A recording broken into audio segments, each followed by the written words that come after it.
ચલો વિદ્યાર્થી મિત્રો, યંત્રશાસ્ત્રનો સ્ટડી કર્યા પછી આપણે ક્વોન્ટમ મિકેનિક્સનો અભ્યાસ કરવાનો છે, જે વિપરીત છે, ટોટલી વિપરીત છે, ક્લાસિકલથી ટોટલી વિપરીત છે. યંત્રશાસ્ત્ર જે છે એનાથી એક્ઝેક્ટ ઓપોઝિટ જે શાખાનો આપણે અભ્યાસ કરવાનો છે એ શાખા છે ક્વોન્ટમ મિકેનિક્સ.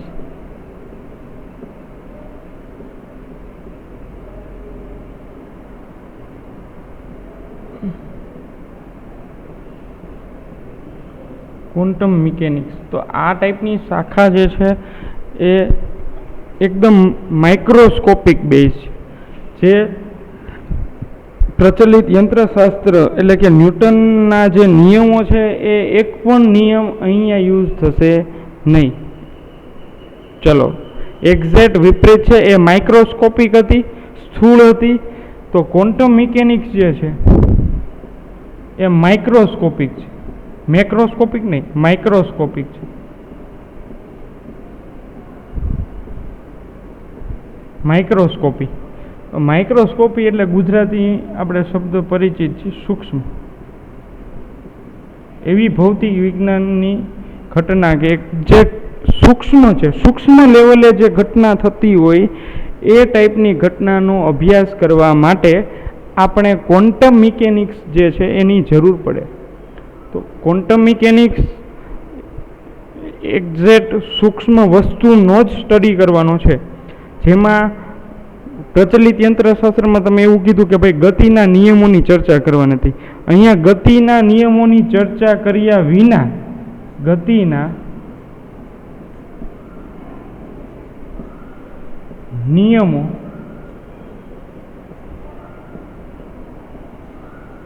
ની ચર્ચા કર્યા વિના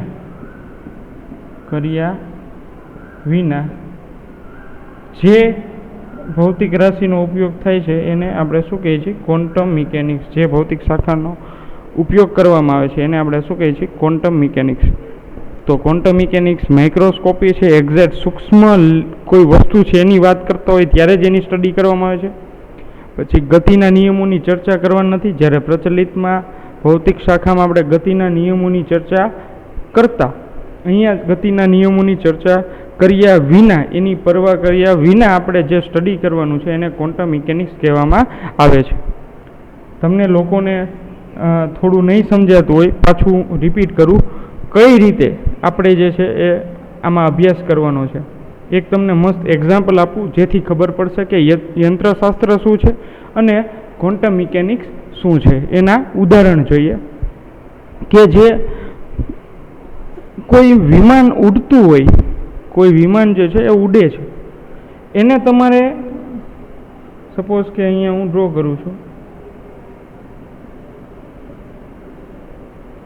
કોઈ જેટ પ્લેન છે એ આવી રીતે આ ડાયરેક્શનમાં સ્કાયમાં બરાબર છે ઉડે છે, આકાશમાં ઉડે છે, અને અહીંથી કોઈ ટાર્ગેટ, અહીંયા કોઈ અર્થ ઉપરનો કોઈ ટાર્ગેટ છે, સોરી અર્થ ઉપર કોઈ એક એવો પોઈન્ટ છે કે ત્યાંથી આને ટાર્ગેટ કરવામાં આવે.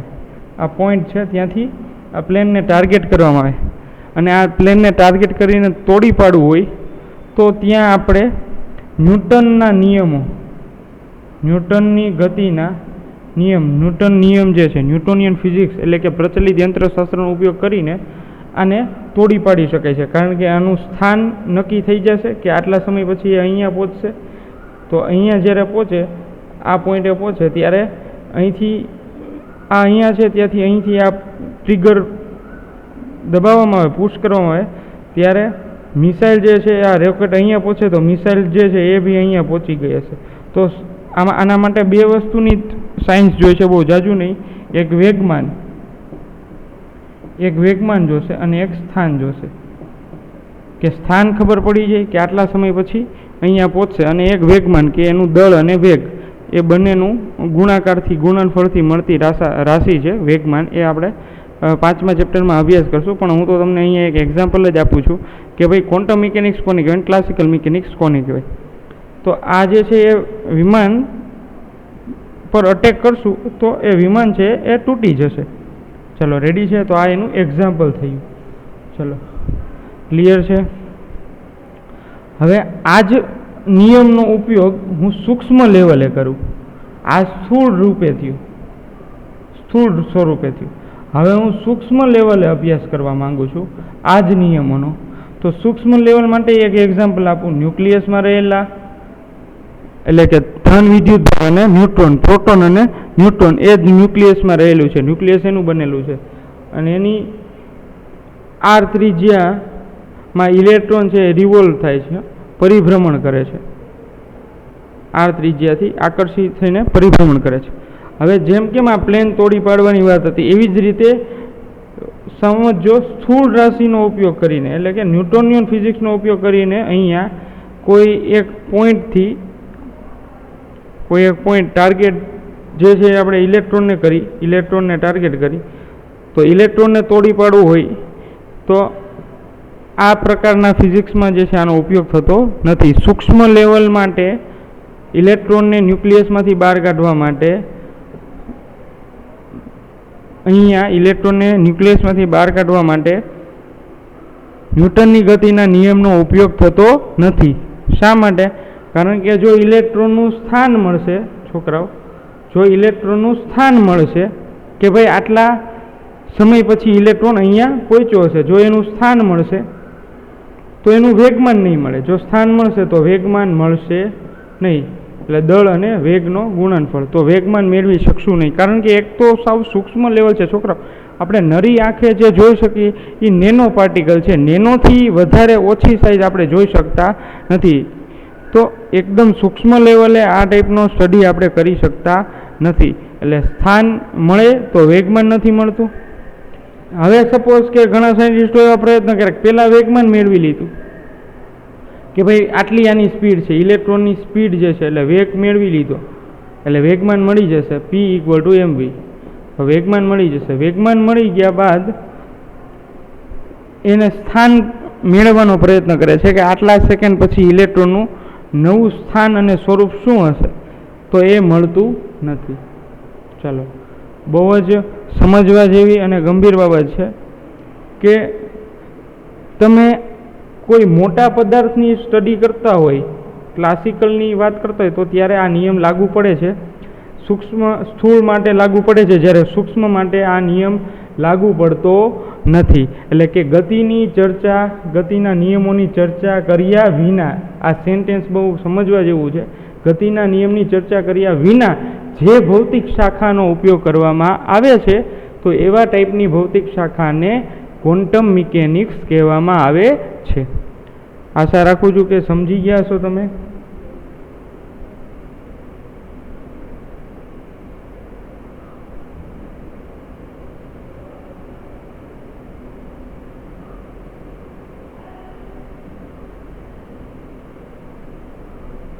ચલો, ત્યારબાદ આપણે ક્વોન્ટમ મિકેનિક્સમાં આગળ વધીએ. જે કાંઈ ટોપિક ન સમજાય તો તમે કમેન્ટમાં મોકલી શકો છો કે સર આ ટોપિકમાં જે છે અહીંયા ક્વેશ્ચન છે, બને ત્યાં સુધી હું આરામથી જ સમજાવવાનો પ્રયત્ન કરું છું. થોડો ટાઈમ આપો એટલે આરામથી યાદ રહી જાય. કોઈ વસ્તુ માટે, શીખવા માટે થોડો ટાઈમ જોઈ, થોડી પ્રેક્ટિસ જોઈ, થોડી પ્રેક્ટિસ હોય તો પ્રોબ્લેમ ના થાય. અને ફિઝિક્સ તો જે છે એ એકદમ ઇઝી સબ્જેક્ટ છે તમારે ભણવા માટે, સ્ટડી કરવા માટે. જે તમે કોઈ કુદરતી અથવા તો કૃત્રિમ ઘટના જે છે એ થાય છે તો એ ફિઝિક્સ દ્વારા જ થાય છે. ચલો, ત્યારબાદ ક્વોન્ટમ મિકેનિક્સમાં આગળ વધીએ કે ગતિના નિયમોની ચર્ચા કરવાની નથી. તો આ ટાઈપના ભૌતિક વિજ્ઞાનને શું કહેવામાં આવે છે? Quantum mechanics. તો ક્વોન્ટમ મિકેનિક્સમાં કેવા પ્રકારની સ્ટડી કરવામાં આવે છે? તો કે કોઈ ન્યુક્લિયસ છે, ન્યુક્લિયસમાં રહેલા પ્રોટોન અને ન્યુટ્રોન, પ્રોટોન અને ન્યુટ્રોન, અને પ્રોટોન એટલે ધન વિદ્યુતભાર, ન્યુટ્રોન એ તટસ્થ છે પરંતુ એ દળ ધરાવે છે અને એની કોઈ આર ત્રિજ્યામાં ઇલેક્ટ્રોન પરિભ્રમણ કરે છે તો એની ગતિ જે છે એ ટાઈપની ચર્ચા કરવામાં આવે છે. સૂક્ષ્મ લેવલે એટલે કે એકદમ સૂક્ષ્મ લેવલ, જે નરી આંખે જોઈ શકાતા નથી, એ પ્રકારનો અભ્યાસ કરવામાં આવે છે. ક્વોન્ટમ મિકેનિક્સનો વધારે પડતો ઉપયોગ જે છે, તમે ધોરણ 12 સાયન્સ જુઓ, 12મું સાયન્સ જોશો તમે તો ત્યાં બધું ક્વોન્ટમ મિકેનિક્સ જ છે. જેમ કે એના જે ઉદાહરણ હું તમને આપું કે ભાઈ ક્વોન્ટમ મિકેનિક્સમાં તમારે કયા ટાઈપનો સ્ટડી કરવાનો છે. સપોઝ તમે 10થમાં ખબર છે ત્યાં સુધી પ્રવાહ વિદ્યુત એવા ચેપ્ટરમાં તમે ઇલેક્ટ્રોન એવો વર્ડ બહુ બોલો છો, આવે છે એમાં કે ભાઈ એકમ સમયમાં એકમ આડછેદમાંથી પસાર થતો વિદ્યુત ભારનો જથ્થો, quantity of electric charge passing through this area and with respect to time. તો એ તમને વિદ્યુત પ્રવાહ આપે છે, I આપે છે. તો એ વિદ્યુત ભારની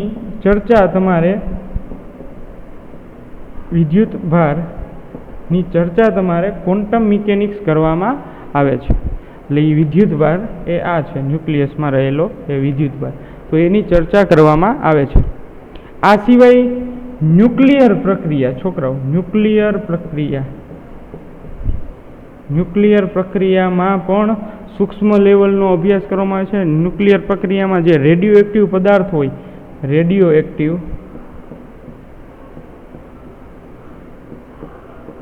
પદાર્થ એ પણ એકદમ સૂક્ષ્મ લેવલ હોય છે. યુરેનિયમ યુઝ થાય છે. તમે એક મૂવી આવ્યું હતું જોન અબ્રાહમનું પરમાણુ, તો એમાં જે સ્ટડી બતાવે છે પરમાણુ પરીક્ષણ કરવા માટે, જે રાજસ્થાનના પોખરણમાં, તમે આઈ થિંક સમાજ સોશિયલ સાયન્સમાં પણ તમે એનો સ્ટડી કરી લીધો છે. તો એ ટાઈપ છોકરાઓ જે સ્ટડી કરવામાં છે એ ટાઈપનું રિસર્ચ કરવામાં આવે છે, એક્ઝેક્ટ સૂક્ષ્મ લેવલે હોય છે. હા, એ રાઈટ છે.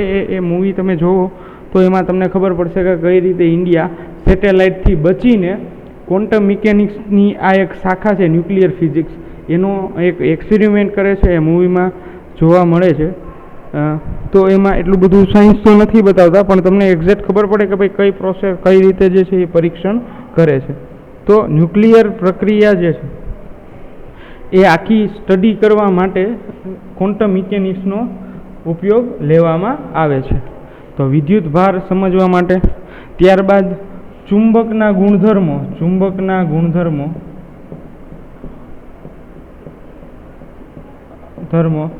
અભ્યાસ કરવા માટે પણ ક્વોન્ટમ મિકેનિક્સની ઉપયોગ જરૂર પડે છે. હવે તમને એમ થશે સર ચુંબક તો જે છે આપણે નરી આંખે જોઈ શકીએ છીએ.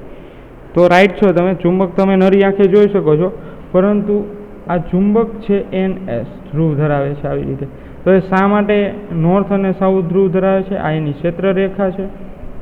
આવી રીતે એની ક્ષેત્રરેખા હોય છે કે નોર્થમાંથી નીકળે, એની ડાયરેક્શન આવી છે, નોર્થમાંથી નીકળે અને સાઉથમાં એન્ટર થાય છે. ચલો, આ રીતે એની ક્ષેત્રરેખા છે.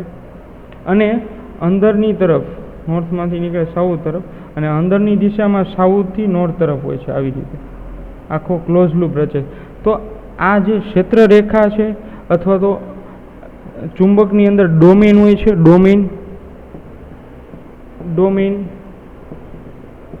ડોમેનનો સ્ટડી કરવા માટે પણ આપણે ક્વોન્ટમ મિકેનિક્સની જરૂર પડે છે.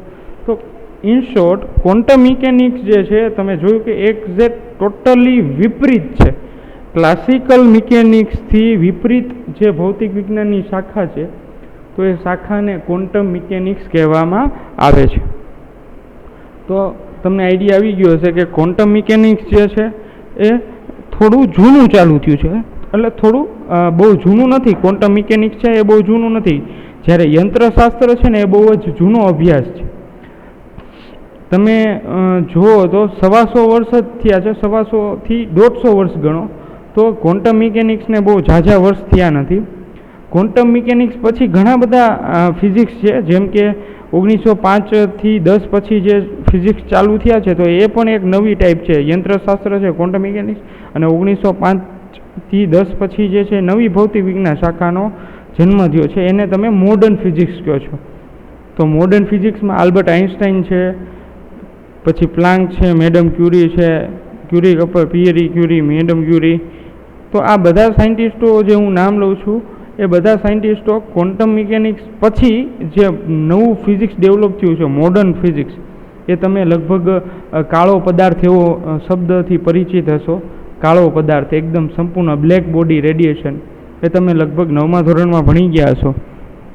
તો કાળા પદાર્થનું જે સ્ટડી કરવામાં આવે છે અને એના જે આલેખો પરથી જે નવી ભૌતિક વિજ્ઞાનની જે છે એ હરણફાળ ભરી છે મોડર્ન ફિઝિક્સ પછી, અને એના એપ્લિકેશનમાં જે અપ્લાઇડ ફિઝિક્સ યુઝ થયા છે, તો એ એક નવી બ્રાન્ચ થઈ છે. જે આપણી ટેક્સ્ટબુક છે એ બહુ જૂની છે છોકરાઓ, તો એ નવી વસ્તુ જે આવે છે, નવી ડેવલપમેન્ટ થાય છે, તો એની કોઈ વસ્તુ, એની મેન્શન, એની કોઈ ચર્ચા આપણે ટેક્સ્ટબુકમાં કરવામાં આવતી નથી, કારણ કે ટેક્સ્ટબુક બહુ જૂની છે. એ પછી નવી જે વસ્તુ અપડેટ થઈ હોય, નવી જે શોધ થઈ હોય, તો એ એમાં ઇન્ક્લુડ કરતા નથી. જેમ કે એક તમને એક્ઝામ્પલ આપું કે ધોરણ 11 અને 12માં તમે સ્ટડી કરતા હોય અને એની એક સાયક્લોટ્રોન ધોરણ 12 સાયન્સમાં આવે છે સાયક્લોટ્રોન, તો એ બહુ જૂનું યંત્ર છે. એલ વિંગસ્ટન નામના સાયન્ટિસ્ટે ફાઇન્ડ કરેલું છે. તમે જોઈ લેજો, તમારા 11થમાં સાયન્ટિસ્ટની હિસ્ટ્રી આપેલી છે, હિસ્ટ્રી અને બર્થ અને કઈ શોધ કરેલી છે, નોબલ મળેલા છે કે નહીં, એનું વતન કયું છે, એનો બર્થ પ્લેસ કયો છે, આ વગેરે. પરંતુ એટલું બધું યાદ નથી રાખવાનું, પરંતુ એમાં આપણે જોવાનું છે કે ભાઈ બહુ જૂની ટેક્સ્ટબુક છે. આપણે જે અત્યારે નવી જે ડેવલપ થાય છે એ એમાં ઇન્ક્લુડ કરતા નથી. 2000 પહેલાંનું છે, એટલે આશરે 20 વર્ષનો જે નવી શોધ થઈ છે, નવા જે નોબલ મળ્યા છે, એની કોઈ આપણે સ્ટડી કરી શકતા નથી, જૂના સિલેબસ હોવાના કારણે. તો એમાં જ્યારે તમે 12 સાયન્સમાં અભ્યાસ કરો ત્યારે ચેપ્ટર નંબર 4માં સાયક્લોટ્રોન આવે છે. તો સાયક્લોટ્રોન જે છે એ સારું છે, યંત્ર સારું છે કે ભાઈ તમારે કોઈ પદાર્થની ચર્ચા કરવી છે કે ભાઈ મેટલ જે છે એના ગુણધર્મ શું છે, એ શેનું બનેલું છે. કોઈ મેડિકલ ક્ષેત્રે પણ સાયક્લોટ્રોનનો યુઝ, સાયક્લોટ્રોનનો તો નથી થતો, સિંક્રોટ્રોનનો થાય છે. તો એ બધા ઇન્સ્ટ્રુમેન્ટનો યુઝ કઈ રીતે થાય છે, તો આ બધી ચર્ચા તમે જો તો એ બહુ જૂની છે. એ ત્યારબાદ સાયક્લોટ્રોન, મારું કહેવાનું એટલું છે કે સાયક્લોટ્રોનમાં આ ટાઈપની સ્ટડી કરવામાં છે, અને સાયક્લોટ્રોન પછી ઘણા બધા ઇન્સ્ટ્રુમેન્ટ આવી ગયા છે, જેમ કે સિંક્રોટ્રોન છે. સિંક્રોટ્રોનમાં ઇલેક્ટ્રોનને પ્રવેગિત કરવામાં આવે છે. તમને અત્યારે નહીં સમજાય શું છે, પણ જ્યારે 12માં આવો ત્યારે. પણ આ એક જસ્ટ કહું છું કે જે નવી શોધ થઈ છે, આપણે વાત કરી છીએ કે ભાઈ ભૌતિક વિજ્ઞાન શું છે, કેટલા પ્રકાર છે, તો એમાં જે નવી શોધ થઈ છે, મોડર્ન ફિઝિક્સના બેઝ ઉપર જે નવી શોધ થાય છે, એ આપણે અભ્યાસથી વંચિત રહી જઈએ છીએ જૂના ટેક્સ્ટબુકના કારણે. પરંતુ તમે તમારી રીતે સેલ્ફ સ્ટડી કરી શકો છો જો તમને ભૌતિક વિજ્ઞાનમાં શોખ હોય અને આગળ ભૌતિક વિજ્ઞાન શાખા સાથે જ જો કામ કરવું હોય તો તમે એનો વધારે ડિટેલમાં અભ્યાસ કરી શકો છો. ચાલો, તો ક્વોન્ટમ મિકેનિક્સ છે એ ખૂબ જ સારી બ્રાન્ચ છે અત્યારે ડેવલપિંગ. અને બીજી વસ્તુ તમને કહું તો અત્યારે ક્વોન્ટમ મિકેનિક્સ બેઝ જે છે એની નિયમનો ઉપયોગ કરીને એક નવા કોમ્પ્યુટર બનાવવામાં આવે છે. સ્માર્ટ કોમ્પ્યુટર તો નામ સાંભળ્યા જ હશે, પણ કોમ્પ્લેક્સ કોમ્પ્યુટર એટલે ખૂબ જ જટિલ પ્રશ્નોનો પણ નિકાલ કરે એવા ક્વોન્ટમ કોમ્પ્યુટર. આ ટાઈપના કોમ્પ્યુટર ઉપર અત્યારે સંશોધન ચાલે છે કે કોઈ પણ જટિલ પ્રશ્નો જે છે એનો ઉકેલ ખાલી 2 જ મિનિટમાં તમને મળી જાય અને કોઈ પણ સ્ટડી જે છે એ તમારે ઇઝી થઈ જાય. તો આવા પ્રકારનું કોમ્પ્યુટર જે છે, ક્વોન્ટમ કોમ્પ્યુટર જે છે એ માર્કેટમાં હમણાં થોડા સમયમાં જ આવશે. પછી મોબાઈલ જે છે એ બધું, મોબાઈલ પછી તમે ચાર્જર, આ બધી વસ્તુ ભૌતિક શાખાનો ઉપયોગ તમે ક્વોન્ટમ મિકેનિક્સમાં જ કરો છો, એકદમ સૂક્ષ્મ લેવલે, જ્યાં વિદ્યુત ભારને લગતા અભ્યાસ કરવામાં આવે, વિદ્યુત ચુંબકના ગુણધર્મો, ડોમેન. પછી વધારે ચર્ચા કરીએ તો જે સૂર્યમાંથી પ્રકાશ આવે છે તો એ પ્રકાશનું નામ છે વિદ્યુત ચુંબકીય તરંગો. તો વિદ્યુત ચુંબકીય તરંગો એટલે ઘણીવાર તમે સાંભળ્યું હશે કે સૂર્ય ઉનાળામાં, તમે હમણાં ઉનાળો ગયો તો એવું સાંભળ્યું હશે કે ભાઈ સૂર્યપ્રકાશ જે છે એમાં યુવી અલ્ટ્રાવાયોલેટ કિરણો આવે છે, ઇન્ફ્રારેડ આવે છે. તો એ બધા નો અભ્યાસ પણ આવરી લેતી શાખા ક્વોન્ટમ મિકેનિક્સ છે. ઇન શોર્ટ, તમારું 12 સાયન્સ આખું છે એ ટોટલી ક્વોન્ટમ મિકેનિક્સ પર આધારિત છે. ઇવન અમુક પ્રકારની ઓપ્ટિક્સ એટલે કે કિરણ પ્રકાશશાસ્ત્ર તમે ભણી ગયા તો એ પ્રકારના સૂક્ષ્મ ઓપ્ટિક્સનો ઉપયોગ, એની સ્પેક્ટ્રોસ્કોપીનો ઉપયોગ પણ ક્વોન્ટમ મિકેનિક્સમાં થાય છે. ઇન શોર્ટ, ક્વોન્ટમ જે છે એકદમ સૂક્ષ્મ લેવલે છે, એના ઉપયોગો ઘણા બધા છે. મેડિકલ ક્ષેત્રે પણ તમે કેન્સર જેવા રોગોના નિદાન કરવા માટે પણ ક્વોન્ટમ મિકેનિક્સનો ઉપયોગ થાય છે. જેમ કે ક્વોન્ટમ મિકેનિક્સનો ઉપયોગ તમે આલ્ફા, બીટા, ગામા, આવા બધા કણો, આવા બધા રેડિયો એક્ટિવ કણોનો ઉપયોગ મેડિકલ ક્ષેત્રે પણ કરવામાં આવે છે. કેન્સર જેવી ગાંઠ, પથરીના ઓપરેશન લેઝર દ્વારા, તો લેઝર દ્વારા પથરીના ઓપરેશન કરવામાં આવે તો આમાંથી કોઈ એક કણ હોય કે એનું બમ્બાર્ડિંગ કરવામાં આવે ને જે આપણો ડેમેજ પાર્ટ હોય અથવા તો જ્યાં સ્ટોન પડેલી છે તો એના ઉપર સતત એ તરંગો કણ આપાત કરવામાં આવે છે અને એના થ્રુ આપણા રોગોનું નિરાકરણ કરવામાં આવે છે.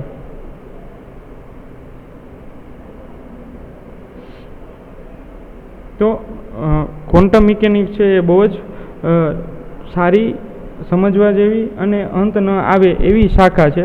તમે જેટલો અભ્યાસ કરવો હોય એટલો તમે ક્વોન્ટમ મિકેનિક્સમાં અભ્યાસ કરી શકો છો. ઘણીવાર હું તમને કહું છું વારંવાર કે ભૌતિક વિજ્ઞાન જે છે એ ખૂબ જ વાઇડ રેન્જ ધરાવે છે.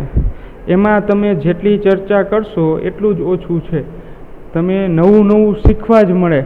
શીખવું એ જ ભૌતિક વિજ્ઞાન, નવું જાણવું કે કુદરતની કોઈ ઘટના થાય છે. હું તમને એક સમજાવું કે હમણાં થોડા દિવસ પહેલાં વરસાદ થયો તો એ દરમિયાન તમને મેઘધનુષ જોવા મળ્યું. તો મેઘધનુષ જોવા મળે છે તો એ પણ એક ભૌતિક વિજ્ઞાનની ઘટના છે, પ્રકાશીય ઉપકરણની ઘટના છે.